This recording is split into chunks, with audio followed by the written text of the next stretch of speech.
Kaixo ikusentzule eta ongi etorri Herriz Herri programara. Gaurko hontan Garraldara hurbildu gara, Nafarroako mendialdean kokatzen den herria, eta gutxi gora bera 200 biztanle inguru ditu.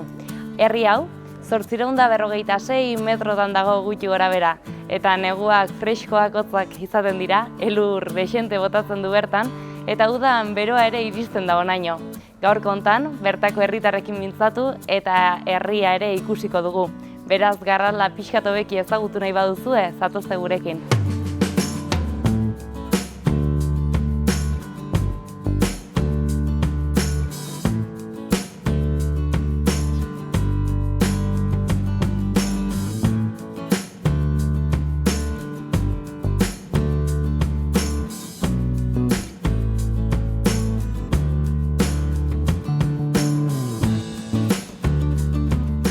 Garraldara hurbildu gara eta Oiana Gorraitz-Arberenarekin gaude. Kaixo, zer moduz? Kaixo, egunon.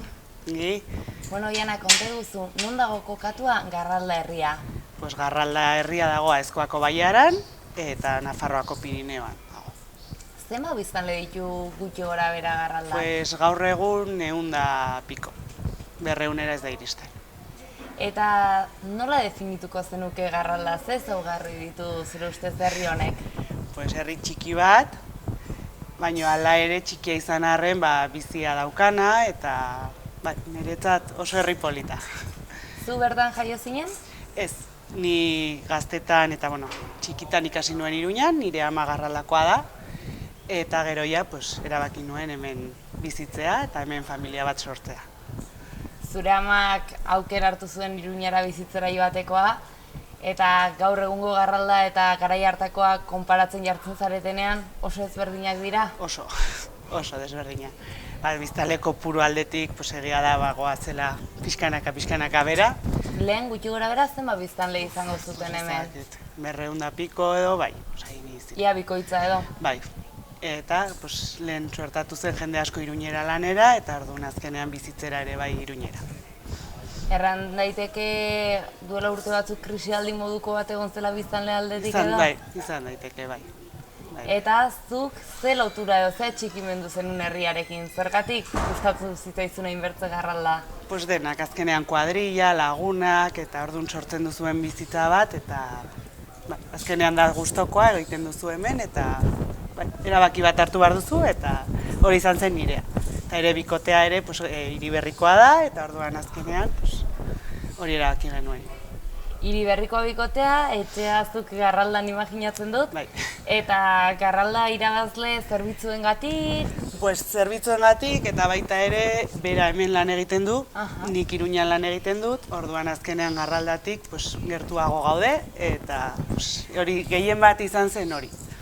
Hemendik Iruñera joan beharra egunero, erabaki genuen Garraldan gelditzea, batez ere horregatik. Eta hemen lanean gelditzen direnak, ze ofiziotan aritzen dira? Gehiengoak dira autonomoak eta ofizio desberdinak, igeltxeroak, elektrizistak, zurginak, denetarik. Eta bestela, tabernetan, ostalaritzan ere badira beste batzuk, eta landa etxeak ere badaude, baina azkenean horiek dira gehien bat hemengo lanak bai. Garraldan zenbat taberna denda topatu ditzazkegu? Dauzkagu bi taberna, harakindegi bat, denda bat, eta horiek dira ditugunak hemen. Eta medikura joaterako orduan, eskola, horiek denak non topatzen alditugu? Medikoa ibiltzen dira herriz herri. Egun batean herri batean, beste batean, eta gero zentroa dago Ariben. Eta Garraldan asteazkenetan adibidez dator medikura, eta hemen badugu asteazkenero. Asteazkena ez bada, joan barko zara Aribera edo bestena zauritzera. Eta eskola Garraldan daukagu. Gutxi gora bera gaur egun zenbat biztanle daude eskolan Garraldan? Eskolan egonen dira 100 ikasle inguru. Haurrezkuntzatik DBH arte. Eta bertan zerrietatik etortzen dira ikasleak? Aezkoa guztia, eta gero Bizkarret, eta gero lehen hezkuntza bukatzen dutenean Auzperrikoak eta Uritzekoak etortzen dira. Eta Mezkirizkoak ere bai etortzen dira txikitatik. kilometro kuadrilla bat egingo dute batzuk, ez? Batzuk, bai. Gutxi gora bera, gehien egiten dutenak zenbat denbora egin behar dute autobusean egunero eskolara etortzeko? Kilometro aldetik ez dakit. Ez dakit zenbat iriko diren, ez dakit kalkulatzen. Baina ordu erdi bat edo autobusean edukiko dute batzuk? 20 minutu edo bai, 20 minutu inguru. Hala ere hemengo aurrak ohituak egonen dira, Bai, ez dago besterik. Hola dago, bai. Gauzak iteko eta mugitu bat zara. Orduan, bai. Ez ere pediatra uritzen dugu, astean bitan, ez dago egunero pediatrarik, eta uritzera joan gara aste arte edo ostegunean. Eta gaur egun errango zenuke herria zaharkitua dagoela, aurrak badaude, nola ikusten duzu gaur egun? Pues gaur egun egia esan azkeneko 3 urtetan 17 ume jaio direla bertan, direla pasada bat, hemen. Baina urte batetik bestera, hemen urte batean igual 6 ume daude eta hurrengoan ez dago inor. Hori hola da. Baina egia da azken urteetan ume dexente daudela herrian eta azkenean horrek bizia sortzen du eta sumatzen da herrian bertan. Gazten arteko elkarrizketa bat izan da pixkat herrian geldituko zareten edo ez erabakitzea eta... Ez, elkarrizketa bat ez, azkenean bakoitzak ez, hartzen du bere erabakia, baina egia da sumatzen dela. Batzuk animatuz gero, igual jende gehiago ere animatzen dela. Hori ere, baina azkenean da bakoitzaren erabaki bat, asko Iruñera egiten dugu joan da etorri egunero, eta horrek suposatzen du. Orduan, balantza jarri behar duzu eta ikusi ea konpentsatzen dizun edo. Ona autobus zerbitzuak, alakoak iristen dira, badituzue? Badago egunero autobus bat, emilaten dena Orbaitzetatik Iruñeraino, Garraldatik pasatzen da goizean eta bueltatzen da eguerdian. Eta autobus horiek eta erreisten dute edo askotan ez dira oso lagungarri? Bai, errestu bai, baina azken aldian gazteago bakoitza daukagu bere kotxea eta egia esan ez dugu erabiltzen apenas autobusan. Egia da jende zaharragoa dena edo helduagoa dena, zerbitzu hori gehiago erabiltzen duela. Eta eskolaz aparte aurrendako eskolaz kanpoko ekintzak edo antolatzen dituzue? Bai, badago musika eskola, astean bitan o 3 uste dut etortzen direla, eta gero badago Fundación Osasunako futbola ere bai, umeentzat, gero dago Auñamendi eskola pilota ere bai, egiten dutela egun batean Garraldan, beste egun batean Bizkarreten, herri desberdinetan, baina hori mugitu behar gara askotan, eta gero ere piztinara joaten gara Agoitzera. Ere autobusez, ostiralero, eta azkenean suposatzen duenarekin, baina bai. Orduan batzuetan piztina eta alako kiroldegiak jasotzeko kilometro kuadrilla bat egin behar duzu. Kilometro, dirua ere bai, azkenean autobusa ordaindu behar da, suposatzen duenarekin, baina bai, hola da. Eta bertako etxe bizitzak eta nola da biltza? Hau da, herrian errisa da topatzea alkilatzeko edo alokatzeko etxerik? Ez, zaila da. Oso zaila da alokatzeko, oso zaila da ere erosteko, eta bai, zaila da. Jendeari bere etxea nahiz da ez erabili saltzea kostatzen zaio? Asko, bai lurzoru bat, bai etxe bat, bai, eta gero kontutan eduki behar da hemengo etxeak oso handiak direla. Orduan, etxe bizitza bat hor egitea, etxe handi hauetan zaila da. Baina egia da jendeari asko kostatzen zaiola, bai. Nahiz eta etxea itxita egon, saltzea kostatzen zaio. Eta etxe hutsasko aldaude Garraldan? Bai, badira batzuk, baina gero badaude batzuk abuztuan edo udan irekitzen direnak, edo itxitak ez dira inbeste daudenak. Baina badira batzuk, bai. Eta azken urteetan etxe berria unitz egin dira inguruan? Garraldan bertan egitzen urbanizazio berri bat 2010 inguruan, uste dut hasi zela, eta orain ari dira ere etxe batzuk egiten, eta bai, hor daude etxe berri desente, bai. Baina denak erosteko eta ez alokatzeko, edo alokatzeko ere... Orain udaletxeak badauka proiektu bat, 2 etxe egiteko, uste dut etxe bakoitzean 2 edo 3 etxe bizitza, eta horiek izanen ziren alokairurako. Baina hori da, oraindik ez dira hasi, ez da proiektu bat. Hori Danielek kontatuko izue gero eskozo beto. Aipatu duzu herrian badaudela bai arakindegia, pare bat taberna. Bertakoak kexu aldira hemen zailagoa dela bizitza edo ogibidea ateratzea? Bai, azkenean zailagoa da. Egia da, biztanle gutxi gaudela, saltzen duzula gutxigo, azkenean dena da, ez? Baina, esfortzu bat eginez, lortzen da. Eta gero egia da, egunero okina etortzen dela, astean bitan etortzen dela arraina eta fruta saltzera, baditugula, denda mugitzen dien gero ari betik ere denda etortzen dela aste artero, baditugu zerbitzuak, baditugu. Eta zuk ere saiatuko zarete herriko Herrian kontsumo bertan erosten hori da, bai. bultzatzen, ez Bai, da? saiatu behar gara, eta bai, bestela ez badugu guk esfortzu hori egiten, zaila, bai. Bueno, aipatu duzu haur batzuk badaudela herrian, gazte batzuk ere gelditu zaretela, eta non elkartzen zarete, ze ohitura dituzue Garraldan? Kolumpiotan elkartzen gara, txikiekin niri orain tokatzen zait kolumpiotan egotea, bai, hori 4 urteko semea dauka, eta beste 9 hilabetekoa, eta bai, normalean edo kolumpiotan edo plaza egiten dugu, bai, elkartu. Eta normalean zuen arteko komunikatzeko hizkuntza zein izaten da? Pues badago denetari, baina bueno, normalean gaztelera. Egia da, gaurela guraso talde horretan ama eta aita edo euskaldunak garenak, baina guztiak ez gara. Orduan, normalean, pues, bueno, segun nortzu gauden, beti bezala, euskalduna baldin bagaude euskaraz, eta gero bestela gazteleraz. Garraldak euskalduntze aldera egin duela edo kontrako bide hartu duela? Ez, egin duela. Egia da eskolan orain bakarrik dagoela de eredua, orduan ume guztiak euskeraz ikasten dute, gazteen artean ere gehiengoak euskaraz daki, eta bueno, bai, sumatzen da. Bai. Eta hori noiz aldatu zen gutxi gora bera? Pues hemen, 1984ean uste dut hasi zela de eredua eskolan, eta gero ja badira urte batzuk bakarrik dagoela de eredua. Eta bai, zakitzen bat urte izanen dira, baina bai badira urte batzuk. Eta herriko jendeak ongi hartu zuen euskaratze prozesu hori? Pues bueno, orokorrean bai, baina bueno, imaginatzen dut denetarik egonen zela, baina bai, orokorrean bai. Eta bukatzen aldera, etorkizunean ere zure burua Garraldan bizitzen ikusten alduzu? Bai, nik bai, uste du baietz. Gero egia da, nire semeak Iruñera joan behar badira ikastera, ez dakitze pasako den, 16 urteetan joaten dira Iruñera, oraindik urteak falta dira, baina bai, nire burua hemen ikusten dut bai. Orduan azaldu diguzu pixkat eskolakoa, hemen 16 urte arte badaukate DBH laugarren maila arte, eta gero batxilergoa edo erdi zikloa edo egin nahi balin badute, Iruñera joan behar dira. Hori da, bai. Eta orduan printzipioz joaten dira Iruñera bizitzera, batzuk residentzite batzutara, beste batzuk familiarren etxera, edo bai. Batzuk ere joaten dira ama edo aita igual Iruñera beraiekin, holako egoera desberdinak daude, baina bai, 16 urterekin printzipioz denak Iruñera ikastera. Eta hemendik urte batzutara ere bizirik ikusten duzu Garralda? Espero baiet, espero bai, gaztetxoak ere aukera egitea, herrian gelditzeko, eta bai, espero. Ea ala den oiana, plazar bat izan da zurekin hitz egitea, eta jarraitu zure herriaz gozatzen. Bai, mi esker zuei. Bertzu bat arte. Agur.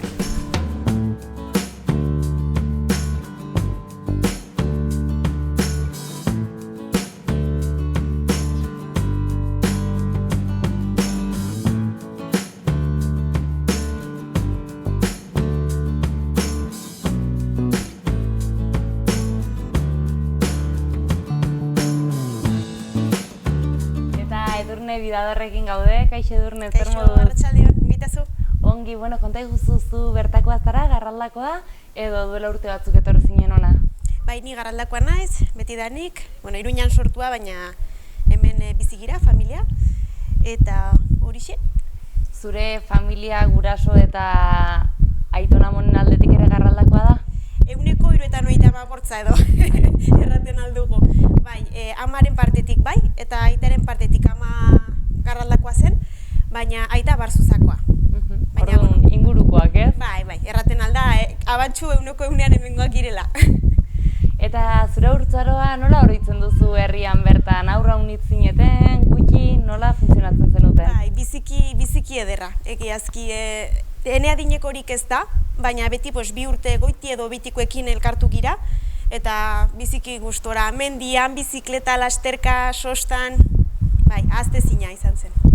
Eta harremana eduki izan duzue ondoko herriko aurrekin, edo normalean herrian bertan gelditzen zineten? Bai, herrian, noizean behin, bai, igual gurasoek eramaten gintuzten beste herrietara, baina gero eskolan, baiarako hainbat herrietatik heldu direnez, bai, eskolan bai elkartzen ginela gehiago beste herrietako jendearekin.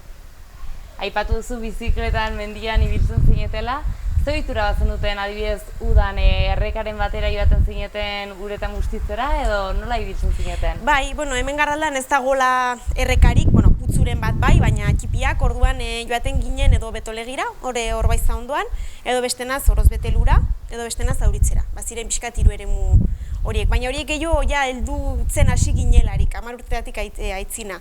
Lehenago beti hemendik ibiltzen ginen. Igual txabolak egiten genituen mendian, edo sostan ibiltzen ginen, genuen ere de txutxe denda bat, eta hori inguruan beti. Eta ipatu duzun denda hori eta hitzten joan dire poiliki edo nola izan da? Bai, nabaritu da aldaketa handia. Bueno, oino badugu hemen arategi bat, baina denda oino martxan da, baina ja ez du alikagairik saltzen, bakarrik ogia, edari zenbait, eta hori, hola murriztu da. Leheno denda handiagoa zen, baina orain txipitu da. Eta alde hortatik herrian zerbitzuien falta edo sumatzen duzue? Guk izigarri. Gainera, guk maite dugu hemengoa kontsumitzea, orduan joan itxizelarik denda hori edo pixkat murriztu, nabaritu genuen izigarri. Orain joaten behar zira beste herri batetara edo Iruñera, zenbait kasuetan. Orduan, guretako pena da. Oino bada zerbitzu hori, baina pixkat murriztu da, orain joaten gira Aribera adibidez edo Auritzera. Ikusi dugu herrian bertan ibiliz gero etxeak oso handiak direla. Bai. Eta nola ikusten duzu gazte bezala etorkizunean herrian gelditzeko proiekturi balego nola egin dezakezuen edo? Bueno, normalean belaunaldi pasatzen denez, etxeak normalean ja konponduak dira, berdin konponketaren bat egin behar da.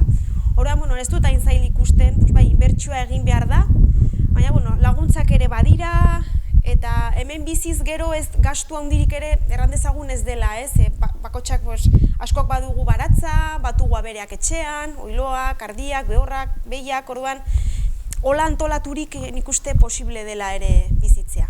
Orduan gazten artean hemen gelditzeaz mintzatzen zatenean, handizetan erreferentzia bezala gurasoen etxea duzue, burutan? Bai, 180an errain nuke baietz, bai. Gero posible da ere igual lur bat erostea eta han etxea egitea, baina oro har nik uste azkenan maite dugu ere etxekoa dena txikitzea eta segitzea. Bueno, eta gaur kontan Edurne zu izango zara bisita gidatua edo egiten diguna, bai? Bai. Eta lehenik eta behin Elizara ekarri gaituzu, ezta? Bai. Eta Edurne, konta iguzu pixka zein da Garraldako Elizaren historia? Bueno, eniz historialaria, baina pixkate liburuak irakurriz eta nire aiteta meria hituz eta pixkate dakidana da duela 200 bat urte, 1898an, egun eta piko urtez 200 urte, errezen herria, leheno teiatuak tablilla delakoa eginak ziren, orduan bazen udako egun bat, biziki beroa, eta hor tximinia piztu zen, eta joan haizea bazen, orduan sua etxe abiatu zen, eta bantxu herri guzia errezen, ez dakit 5-6 etxe gelditu ziren xutik. Eta Eliza leheno hilerriaren ondoan zen, bazen biziki Eliza polita, baina errezen eta erabaki zuten ez zutela berriro eraikiko, eta hilerritik han baita, ekarri zuten ona, errepide ondora. Eta Eliza egiteko sosa ekarri zuen Antonio Arostegi zeneko gizon batek, Ameriketara joan zen diruseka, hemen betzen gara isobera ona, eta berak ekarritako diruaikin eraiki zuten Eliza, udaletxea, eta hango bada eskola mutilen eskola zarra, han ere hori egin zuen. Beraz, guretako gizon horrek lan handia egin zuen eta anitz aportatu zuen herriaren dako.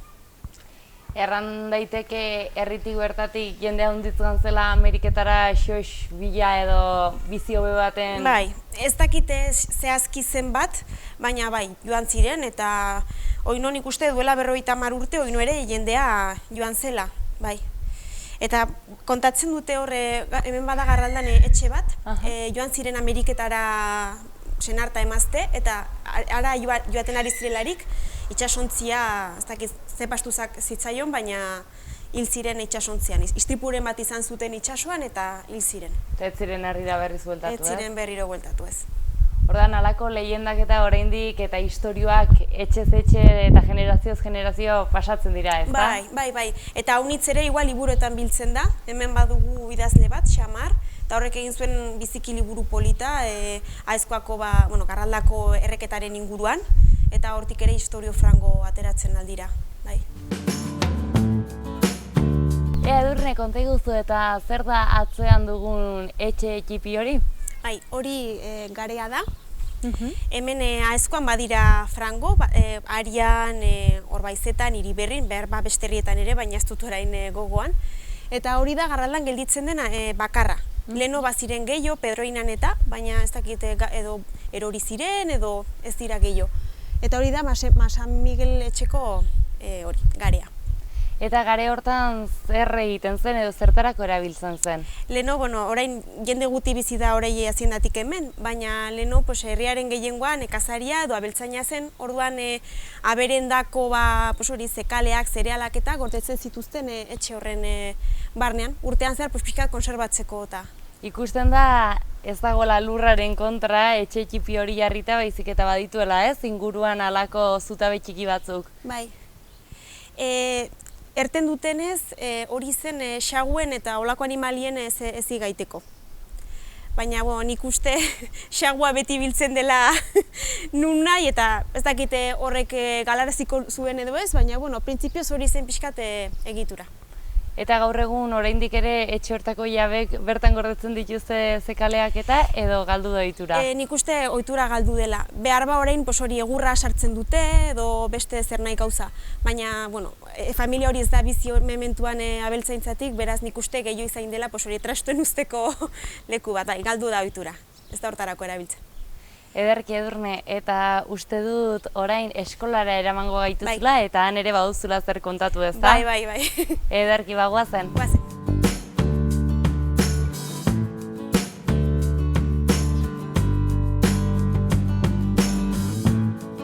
Edurne, eta azkeneko geldialdia hau eskolan da, pixkat atzera begiratuz gero ere oroitzapen asko ekarriko dizkizuna ez dela? Bai. 3 urtetatik haste, hemen izan nintzen, 16 urteak hartio. Haur hezkuntza, lehen hezkuntza eta DBH horre egin nituen, eta nire bizitzako oroitzapen honetakoak hor dira dudigabe. Eskola honen gibelean badaude ere gauza handitz, erra nahi dut, honek ekarri du adibidez, hemen inguruko aurrak euskalduntzea, ezta? Bai, nik uste eskola honek duen edo egin duen aportaziorik handiena gure bailarari hori dela, ez?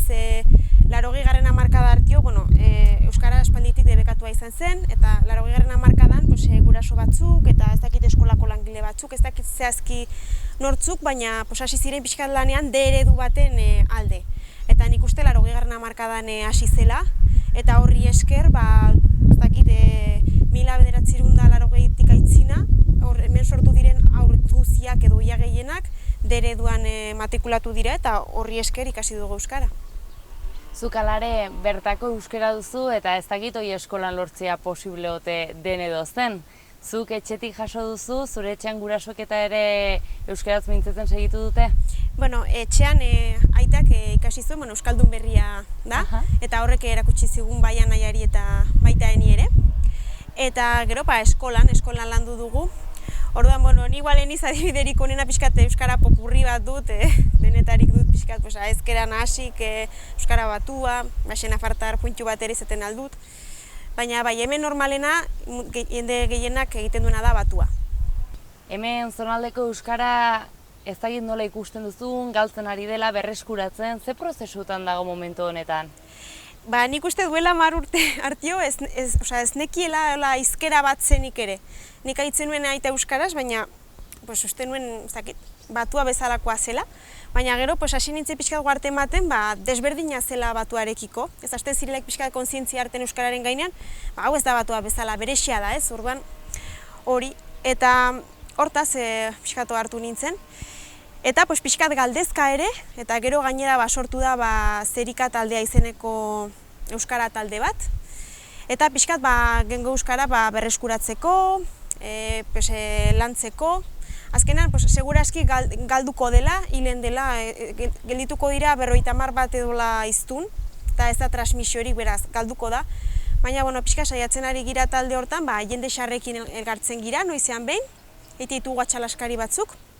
Eta galdetzen dizkiegu gauzak, eleak edo kontatzen digute pixkat bere biziain historia, eta hola pixkat ikasten ari gira gramatika eta hiztegia eta hola. Eta orain, hasi gira emeki hor ditugun aezkerako ele guziekin hiztegi txipi baten egiten, talde hortan, bai. Eta helburua edo ideia zein da, publikatzen mendi denbora batera, jarraitzea datuak biltzen oraindik ere uste duzurako falta direla? Oino datu bilketan ari gira buru belarri sekula bukatzen ez den zerbait da. Aukera bagenu publikatzeko, publikatuko dugu, noski baietz. Baina gure helburua da azken batean, guk dugun euskara batu hori pixkat hemengo berezitasunez edo hornitzea. Galduko da, baina bintzat gera dadila hor zerbait, ez? Eta pasatzea, albalin bada, belaunaldiz benen dakigun apur hori, ez? Eta eskola honetara pixkat etortzen dira adin ezberdinetako haurrak, eta nola izaten da pixkat prozesua edo nola funtzionatzen duzu eskolan bertan? Bueno, adinen arabera bereizten dira gelatan. Behar bat txipien artean posible da ere bi gela edo elgarrekin egotea. Baina oso manera ordenatuan, bakotxa bere mailan, bakotxa bere ritmoan, eta bai. Naiz eta aur guti izan, maila hor da, bai. Eta etorkizun batean gustatuko litzaizuke hemen irakasle ibiltzea? Bueno, bai, aukeren artean dago, ez dute bate deskartatzen, mementoan ostadaritzan nago, baina maite dut ere irakaskuntza, eta aukera balin badut etorriko naiz biziki gustora, bai, bai.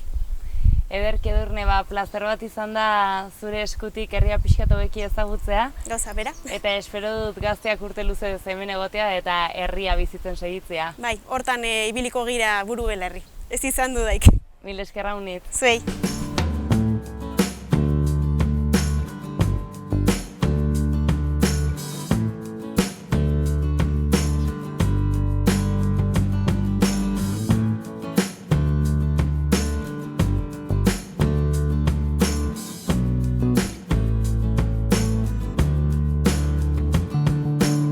Asier Iriarterekin gaude, Garraldakoa dena. Kaixo, Asier, zer moduz? Kaixo, ongi eta zuek? Arras ongi, konta iguzu pixkatxo bat, Asier, bertan jaioa zara, bertan bizi zara? Bueno, ni bertan jaioa naiz, hemen sortua, eta hemen bizi zan niz betidanik duela gutxi hartio. Gutxi duela, ez dakit, 15 urte edo fan nintzen Iruñera, eta geroztik bertan bizi naiz Iruñan, orduan erran daiteke, azken 5 urtetan, 15 urtetan ez nizela hemen bizi, baina badute harreman harriarekin. Eta hau nitzaldatu alda urte hauetan zehar herria eta herrian harremantzeko modua edo ohiturak?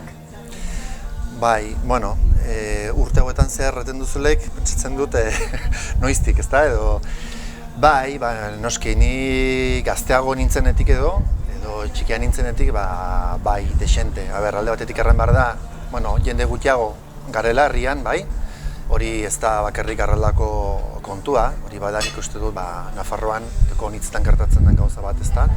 Herri txikietan, gero eta jende gutxiago gelditzen dela, baina aldi beran ere erran behar da, azken urtetan, nire ustez, Garraldan bederen, bertzelako joera bat dagoela. Eta hasi dira, bikote gazteak gelditzen, eta familia berriak sortzen hemen ere, eta orduan nik uste dut azkeneko urteetan Garraldan bederen pixka bat gainbehera horri buelta mantzaiola, ezta? Eta, gero harremantzeko moduak edo erak, noski desberdinak direla, hori ez dago bertzerik aipatu behar internet, adibidez, ezta? Horrek ere balditzatzen du eta bestelako kontuak ere, eta ez dakit niz asko luzatuko, baina nik uste gauzak arras diferenteak direla. Zure gurasoak adibidez, Garraldan bizi ziren eta bertan egiten zuten lan? Bai, nik familia hemengoa dut, Garraldakoa, eta nire emak adibidez, ondoko, hemendik oso gertu dagoen zera batean, lantegi batean lan egiten zuen.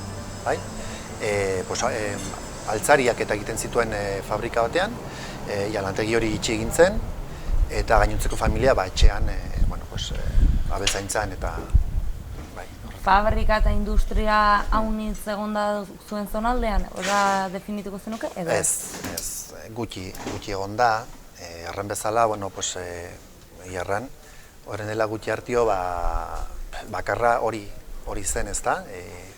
Lantegi hura.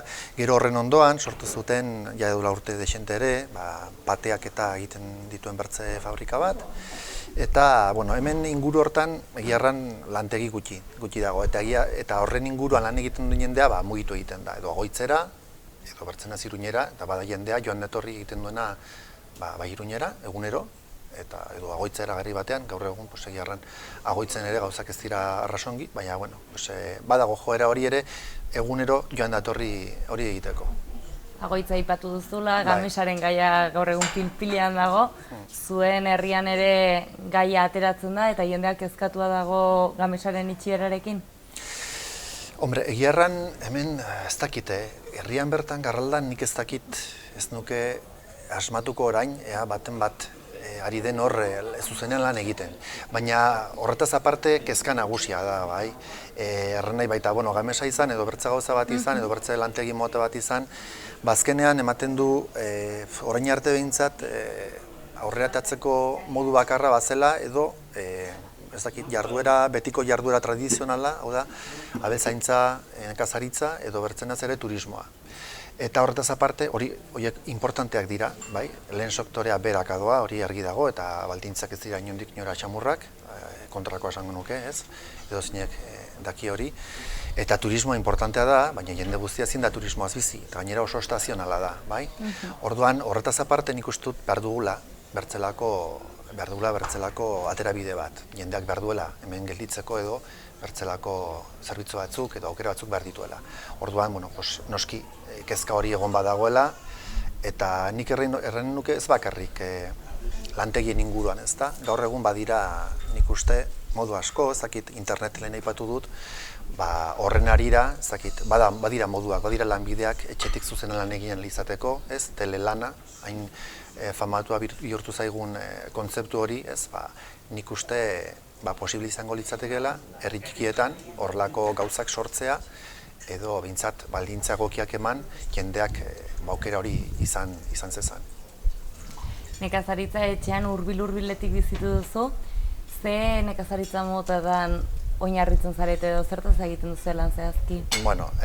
Etxean ardiak dituzte, ardi salda ez da oso handia, baina herri txiki hauetan ardiak batez ere, bai, hori da. Eta gasna egiteko ohitura badago? Ez, gari baten igual etxerako eta bai, baina bertzen azola saltzeko edo ez da egon. Etxeanik bintzat ez dut ezagutu. Hemen Garraldan bai, baziren garai batean bizpairu etxe edo egiten zituztenak, gaztak saltzeko eta, baina gero egia da baita ere, garai hartan, pixkat baldintzak zorroztu zituztela, gaztak saldu alizateko, bartziren gutxieneko minimo batzuk, eta, ez dakit, obra txiki bat egin bartzen, edo komun bat jarri, edo zer, eta orduan, ez dut erren horregatik zela, baina Garralda meintzat ez dira, gaur egun ez da alako zerbitzurik, ez da alako txerik. Hor baitzetan bai badira, hiru edo, abeltzain edo gazta egiten dituztenak eta nahiko ona gainera, baina Garraldan zuzenean ez. Eta Garraldan nekazariak badaude dagoeneko batzuk edo gutxitzen ari dira nekazari horien kantitatea edo ere? Bai, egon badira, gelditzen dira batzuk, noski, baina hori orain erren edunana ez da noski Garraldako kontua, soilik hori bada inguruko herri guztietan edo gehienetan gertatzen den gauza bat, ez da fenomenoa. Eta bada, logikoa, badirela oino nekazari edo beltzain batzuk, baina urtetik urtera ja gutxiago direla eta gainera adinez helduago direla, ez dagoela erreleborik hor, ez da. Badira bakan batzuk, Garraldaz ari gara, baina Garralda dakizue aezkoa bailaran dagoela, eta aezkoa mailan badira ez dakitzen bat, ez nuke asmatuko, baina igual iruz palau edo lauz pabost edo gazte pixkat horretan edo horren aldeko apustua indutenak abeltzaintzarekin jarraitzeko, baina gutxi dira, eta erran bezala, bai aezkoan, bai Garraldan, gutxi eta gero eta helduagoak, orduan ez dago erreleborik. Turismoa aipatu duzu eta estazioka edo mugitzen dela erran duzu, zeintzuk dira garaik onenak turismoarentzat Garraldan? Garraldan eta inguruan nik uste jende gehiena udazkenan etortzen dela, irati horienetik oso hurbil gaude, beraz jendean dena etortzen da, urrian, azaroan eta astebururo eta zubiek eta baldin badira, jendez gainezka egoten da. Uda partean ere, batez ere abuztutik altzina edo, jende desente etortzen da. Horiek dira pixka bat, jendeak probestan dituen garaiak ona etortzeko, bai? jende atortzen da alduenean, erren nahi dut, segureski oporrak hartzen dituenean edo alduenean. Kontua da baita ere, udaberria arras garaipolita dela, justo osto ataratzen ari deleik edo, baina ez dugu lortu edo behintzat ez dago oso desestazionalizatua. Orduan, nik errain nuke batez ere jende atortzen dela, uda partean eta udazkenean. Aezkoan orokorrean turismo proiekturen bat edo martxan jarri duzue, planteatu duzuen momenturen batean halako zerbait egitea turismoa bultzatzeko, edo nahiago duzu halakorik ez egin, zein da pixka zuen? Bueno, nik egiarran lehen aipatu dut, azken urte hauetan Iruñan bizi zen naizela, eta orduan gauza batzuen berri badut, baina behar bada igual ez naiz pertsonarik egokiena horri buruz lekatzeko. Egia da, garai batean ibili nintzela, hor pixkatin ere Aezkoako batzarra nagusian, eta horren inguruan ibili ginela gauza batzuk moldatzen, eta Aezkoak duen erakarri punturik handienetako bat bada Iratiko oiana, ezta? Zaritzukin batera egiten duena, partekatzen duena, eta ez dut esango bakarra denik, inondik inora, baina bai dela. Eta orduan, garai batean, lortu zela pixka bat, kudeaketa amankomunen eramatea. Ordu arte, orain dela, ezakit, 15 urte arte edo pixka bat, bailara bakoitzak kudeatzen zuen bere modura, ez zuen aparteko, ez zuen oso koordinatua. Gaur egun pixka ja koordinatua dago, eta nik badakit, behintzat badirela egitasmo batzuk, ez bakarrik, abiez nik uste dut, behar bada igual, abia puntua izan zela, irati ez lotzea bakarrik soilik basoarekin, oienarekin baizik eta ingurune osoarekin. Baiararekin, hori da, azken finean, irati bada baso bat, baina bada inguruatzen duen jende multzo bat ere, eta bada baso bizi bat, bai? Orduan, nik uste dut horretan pausoak eman direla, alde horretatik, eta gaur egun ja, irati, azken finean irati da, baina inguruan errenduan bezala, inguruan dauden jende guztiak edo ez dakit, abeltzaintzan aritzen diren pertsonak, zergatik daude iratiko basoak zainduta, abereak daudelako edo nekazariak daudelako, ez da, pixka bat erakustea, irati badela baso bat bizirik dagoena, eta jendeak sekulako garrantzia izan duela, zemengo gizarteak. Hori alde horretatik esango nuke, eta gero bestaldetik iratirekin lotuta, badago beste gune bat, nahiko importante izan dena azkeneko urteetan, eta bada Orbaitzetako Armaola. Eta, garai batean nahiko importantea izan zen, 18. mendean sortua izan zen, eta badu historia luzea, Orringibelean, eta azkeneko urteetan lortu izan dena izan da, bien de interes kultural bezala edo delakori izendatzea, eta badakit, Orringibelean egon direla mantentzen lan batzuk, pixka txukundu dute, badagoela proiektu bat pixkat horren inguruan. Eta, azkeneko gauza bat horren inguratu zaidana bada, Nafarroan guztia badirela gareak, edo garaiak, eta uste dut, 22 direla, Nafarroa osoan daudenak, 22 hogetatik 15 dira gemena Aezkoan. Eta, garai baten ere saiatu zen horren inguruan pixka bat nolabaiteko atarramendu ateratzen edo, eta, olako mantentzen lan batzuk egin ziren, gare konkretu batzuetan, eta, eta, igual, honekin zure galdera ukatzeko. Egia da, adibidez, Nafarroako iparraldeko ibarren artean, nik errain nuke, seguruenik Aezkoa dela ez ezagunetariko bat, hori arte. Eta, ez dakit, alde batetik, turismoa etortzea ongi dago, baina bertzaldetik ere badago ere ez ezaguna izateak ematen dizun pixka bat misterio puntu hori ere, misterio puntu horrek badu bere xarma. Eta nik ez nuke hola modu orokorrean potentziatuko hola, ez dakit, turismoa borruztaka masibo bat, ezta? Baizik eta, poliki-poliki, jende atorra dila eta ikus dezala zein den, gure bizimodua, gure realitatea, baina ez dakit. Estetikoki ere badu bere xarma eta Garralda erran dezakegu eta inguruko herriak ezberdintzen direla, Nafarroako beste eremu batzutatik. Ze ezaugarri dauzkate hola bereziki hemengo etxeek edo hemen arkitektura aldetik? Etxeak ikusten aldira, nolakoak diren, ezta? Eta hemen Garraldan adibidez eta inguruko herrietan ere, Garralda tradizionalki herri nekazaria izan da, eta horregatik artegiak zeuden animalientzako, lehenengo solairuan, normalean, bigarren solairu ezaten zen etxe bizitza, ezta? Eta goiko azkeneko solairua edo sabea zen, hor belarra gortentzen zen, oraindik ere bakan batzutan igual gordeko da, belarra neguan aberei emateko, ezta? Eta hori izan da pixkat egitura nagusia, barnealdetik edo kanpotik ikusten aldituzunelako diren etxeak, Pirineotan igual erronkari pixkat desberdina da, baina etxeak euria eta elur asko egiten duen leku baten antzekoak dira. Garraldak du berezitasun bat, eta bada duela, zehazki 1898 urtean erre egin zela azkeneko aldiz. Ah, bai? Bai, iaia era bat erre egin zen. Hainbat aldiz erre egin da Garralda, eta horrek badu isla pixka bat herriaren egituran. Sute ura sortu omen zen irailaren hasieran, justo belarrak egin berriak zirelek, eta etxe guztiek, edo gehienek belarrez gainezka zeudelek. Eta orduan, iaia herriko etxe guztiak herri ziren. Eliza barne ere, eliza gai batean, bat zen, herriaren punta batean, eta dena herri gintzen. Nik uste, hiruzpalau etxe kenduta, gainontzeko guztiak herri gintzirela. Eta pentsatzen zen nolako desastra zen ura, ezta? Etxe guztiak etxe guztiak egin behar izatea, zerotik.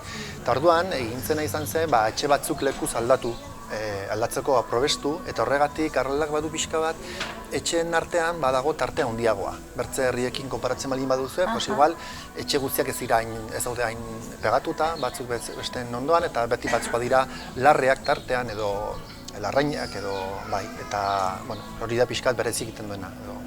Imaginatzen dut, sute hori herrian solastu izingo zela, egoerak ere ekarriko zuelako berea, eta badakizu pixkan nola moldatu ziren sute horren ondotik herria berriz eraikitzeko orduan, eta bitartean bizi ahal izateko? Bai, egiarran nik aitu dudana izan da, eta aitu eta gero hainbat dokumentutan, edo ezakit egunkari batean, edo xamarrek egindako xamar badugu idazle bat, hemen Garraldan xamarra izenekoa, eta arek ere sortu zuen justo urtemugaren karira edo atera zuen liburu bat, sutaren inguruan, eta hor nahiko arrasongi biltzen da pixka bat haren historia, ezta. Eta orduan, elkartasun handia izan zen, badakit inguruko herrietatik, eta laguntza handia eman zuten, behartzen egurra eta gainontzeko materialak etxeak berri eraikitzeko, eta baita ere laguntza fisikoa, ez. Nik hori da pixkat irakurri eta jaso dudana, eta hemen herrian bitartean altzen moduan, eta nik badakit gure etxean adibidez, justo erre eginetzen etxe bat, etxe horrekin batzuten oso harreman estua zakitzarengatik, eta hori dela eta nire birraita txik edo fantzire etxe hortara eta gontziren etxe hortan bizitzen edo, kuarto batean, gela batean edo, etxeak berrereiki bitartean edo. Eta gainontzeko betzatzen dut, ahal izango zuten moduan, edo bordaren batean, edo igual bertze etxe batean, edo Lehen aipatu duzu misteriotsua dela Garralda herria. Errango zenuke badaudela bertze leyenda edo historioren batzuk herriaren bueltan? Misteriotsua. Erran nahi nola zen pixkat hori ez ezaguna dela, ez dela hain ezaguna. Hola igual leyenda handiak edo ez dakit, nik ez nuke aipatuko, olain ez zaizkit gura etortzen, ez da, nik etxean beti aitu izan ditut, gauzak, horrekin inguruan, edo ez dakit zetxetan, garai baten aitzen ziren gauzak, ez da, ez dakit etxetan aitzen zela, gaueko ez dakit zerdutan, platerak mugitzen zirela, eta etxartako emaztekia bazuela sorgina izatearen fama, edo ez dakit zer, olako kontu txikiak, baina, hortik ja, leyendak edo ez dakit, baina, olako kontuak, pentsatzen dute, azkenean, herri haunitzetan sortatzen direla. Ze ohitura dituzue jaiak, inauteriak herrian bertan? Jaiak, herriko jaiak izaten dira, herriko festak irailaren, abuztuaren azkeneko asteburuan edo irailaren demiskoan. Garai batean badakit urrian ospatzen zirela, eta ez da patroia berez, San Esteban. San Esteban. Ez, San Esteban ez, barkatu. San Juan Evangelista. Eta hori bada, abenduaren 27an ospatzen da hori, 27an bai. Eta, bueno, egun hortan egiten dugu festa txikian inguruko zerbait, eta, baina, bertzenaz, bueno, festak izaten dira, erren bezala, abuztuko azkeneko partean, eta, bueno, herri txikia izanik, festa, dantza pixka bat, garai batean, adibidez, ni txikian nintzelek eta, bazuten fama handia mozorroak. Mozorroak festa egunean, nahi dut, azkeneko normalean, hortzilerekin hasi eta asterre arte egin bat ziren, azkeneko una izaten zen mozorro eguna edo, eta jendeak prestatzen zituen mozorroak etxean, bakoitzak beran kuadrilaka edo, eta jende honitz prestatzen aritzen zen hortan, eta inguruko herri guztietako jendea etortzen zen bakarrik mozorroak ikustera, hori badu pixkandik txikitako oroitzapena, ezta? Eta gero, bertzenaz, erren duzu inauteriak eta, bueno, hemen Garraldan ez da honitz, igual garai batean egin ziren, ez dakit, baina ez dute oso ibilbide luzea. Eta badakit azkeneko urteetan saiatu dira pixkat ohitura hori berreskuratzen, baina nik txikitan mintzat ez dut ezagutu, nire gazte garaian ez zen olakorik. Eta badago bertze bestaren bat edo egun bereziren bat ospatzen duzuena herrian, izan daiteke bailararen eguna, edo eskolaren eguna, badago alakorik? Bai, bailararen eguna, Aizkoako eguna, nahiko zarra da, erraten dute, Bastandarren biltzarren ondotik badela Nafarroako olako egunik zarren, ezta, horren ondotik. Eta gaina izuzen ere aurten, Garraldan zen ospatzekoa, eta, garai batean, Aizkoak baitu behatzi herri, hasi zen egiten banan-banan, herri bakoitzak hartzen zuen lekukoa, urte bakoitzan, eta hala hasi zen egiten. Eta gero ja, azkeneko urteetan, gehien bat eginda herri handienetan. Eta hori bai dela festa nahiko, nagusia, bailarako jende guztia biltzen da, igual herrian bertan bizi ez dena edo etortzen da ere egun hortan aprotxatuz. Eta horretaz aparte, igual, etorri zait burura aipatzea Garraldan, Gabon egun edo Eguberritan, badela Eguberri kantatzen dela etxez etxe, eta bada kantu zahar bat kantatzen dena, eta oino mantendu egiten dena, ezta? Garai batean gutxienez, Aizkoako bertze herri batzutan ere kantatzen zen, eta nik daki dela, gaur egun bada Garralda herri bakarra hori mantendu duena. Eta, hori leku honitzetan ere egiten da, ezta? Egun horretan gaztak kantatzen dira, eta etxez etxe kantatzen dute Garraldako Eguberria. Aipatu duzu kanta aspaldikoa dela, eta euskaraz kantatzen dela suposatzen dut, izenagatik. Zuk bertako euskara solasten duzu, baina generazioz generazio pasa da euskara edo etenaldiak eduki ditu prozesu hortan zehar? Bai, euskara, Garraldako euskara, aizkera da, aizkoakoa, izuzen ere noski, eta oino, erren nuke ez dago desagertuik, baina egia da, baldintza nahiko txarretan dagoela, ezta?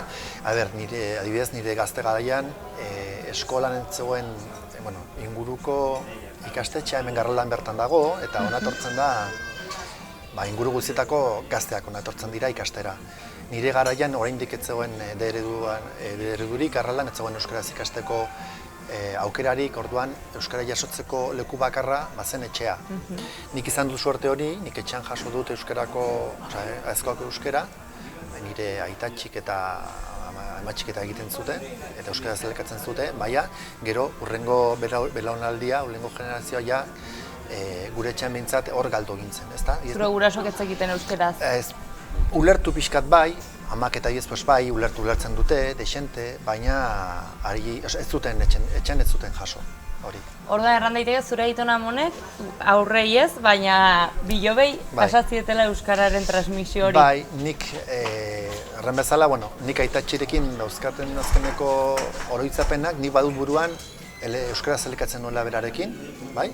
Karo, ni oso txikian nintzen, bera hiltzeleik, baina gero etxean bizi izan ziren bere ane arreba batzuk ere, eta ekin adibidez euskaraz egiten. Nik badut oroitzapena etxean, gure etxean, bizi gine, ez dakit, garai batean, 7, 8, 10 pertsona segun ez da.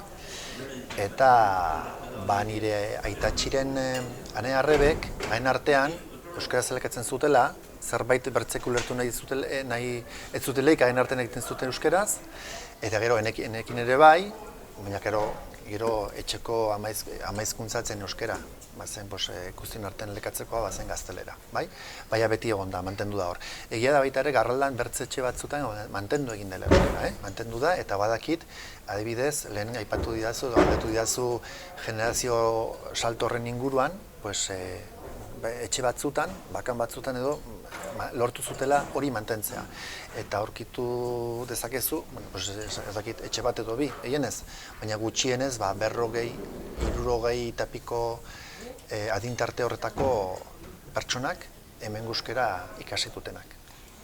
Erderatze prozesui frankismo garaiakin etorri zen industrializazioarekin noiz gertatu zen gutxi gora bera? Bueno, hemen industrializazioarekin ez dut uste etorriko zenik, bai, galdera ona, aproposa da, baina hemen noski nik haitu dut, eta ez da kanpora joan behar horren inguruan zerbait aitzeko, baina eskolan, kanpoko maisu eta maistrak etortzen ziren eta galarizita zegoen eskolan lekatzea, bai, eta euskaraz norbait harrapatzen bali bazuten euskaraz elekatzen, orduan betikoa jotzen zuten hemen eskuan, eta edo igual eraztun bat jarri, eta eraztuna ematen zuen azkenekoak horri jasotzen zuen edo ezea bat, edo gastigu bat, edo zerbait. Eta orduan, bai, nik errein nuke argita garbi frankismoarekin lotutako prozesu bat egon dela. Baita ere, barne, hau da, erne dut, kanpotik etorritako jendea, garai hartako botere faktikoek zeukaten indarra baliatuta, euskara nahiko zapaldua egon zen, eta horrek ere suposatu zuen, euskaldunak zirenek, bere euskara edo amaizkuntza gutxiestea. Ez denek, noski, baina joera hori leku nitzen ikusi dugu, ezta? Zetako erakutsiko dugu, ez baitu zertarako balio, beti gutxetxiak izan gara elekatzagatik, eta arazorik besterik ez dugu ekarri, eta ez deustako balio, hori nahiko barneratu egon da, hainbat familietan, eta oso prozesu gogorra, eta zaila da, bideratzen eta onartzen, ezta?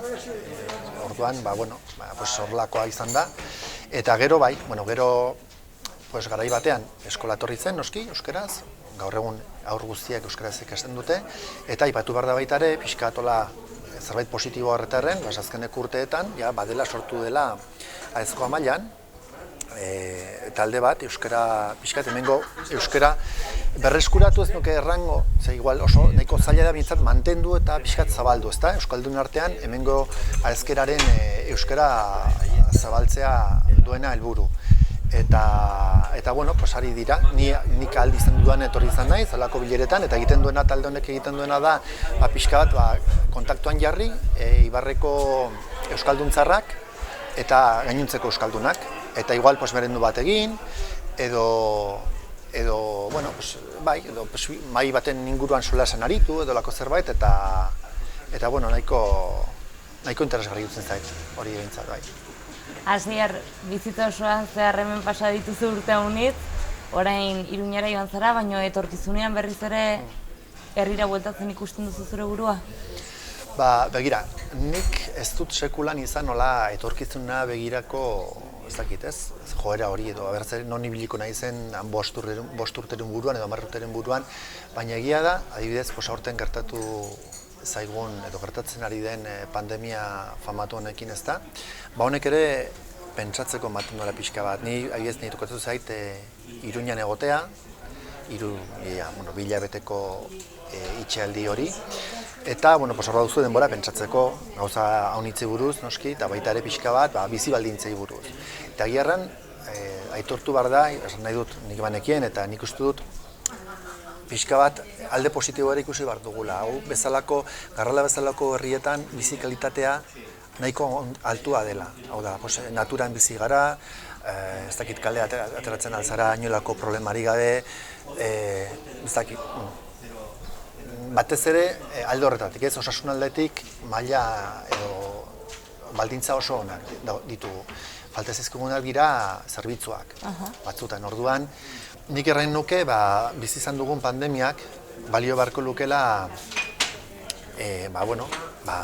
prioritateak edo lehentasunak edo ikusteko, ezta? Edo igual hainbertze garrantzia ematen ez genizkion gauza batzuei, benetako garrantzia emateko. Ez, pixka bat gure balio eskala horretan edo gauza batzuk bir ordenatzeko.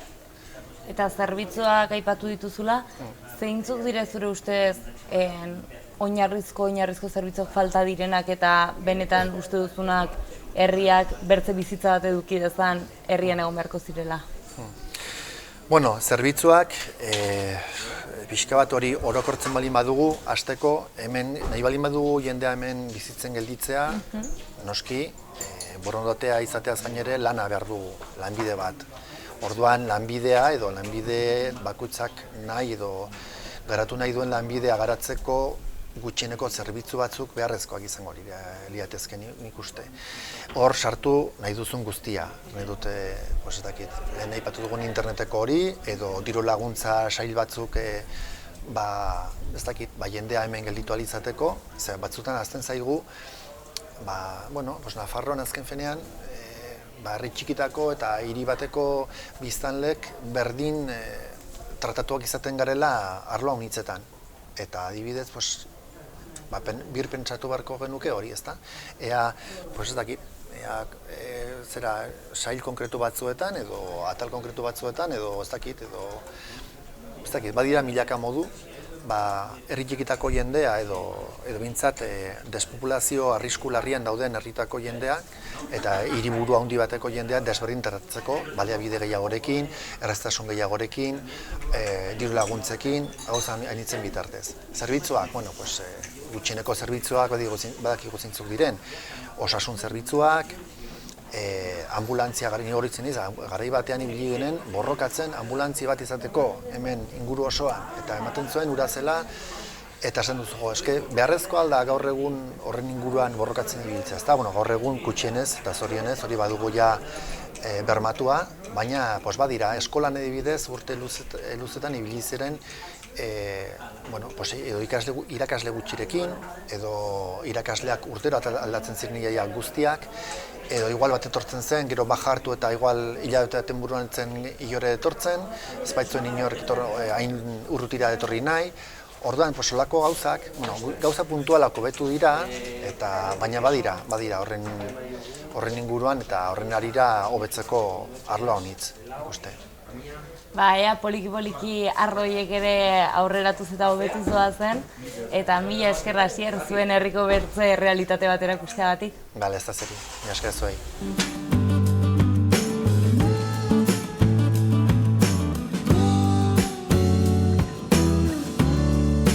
Eta honekin amaiera ematen diogu gaurko saioari. Gaur kontan Garralda hobeki ezagutzeko aukera izan dugu, eta aitzaki bat izan da Aezkoako bailarara hurbiltzeko. Xoko beresia eta gutxi ezagutua gainera.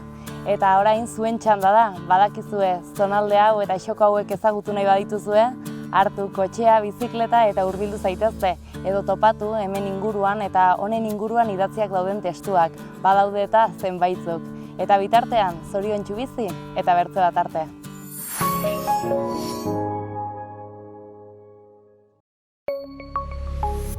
Gobierno de Navarra. Nafarroako gobernua.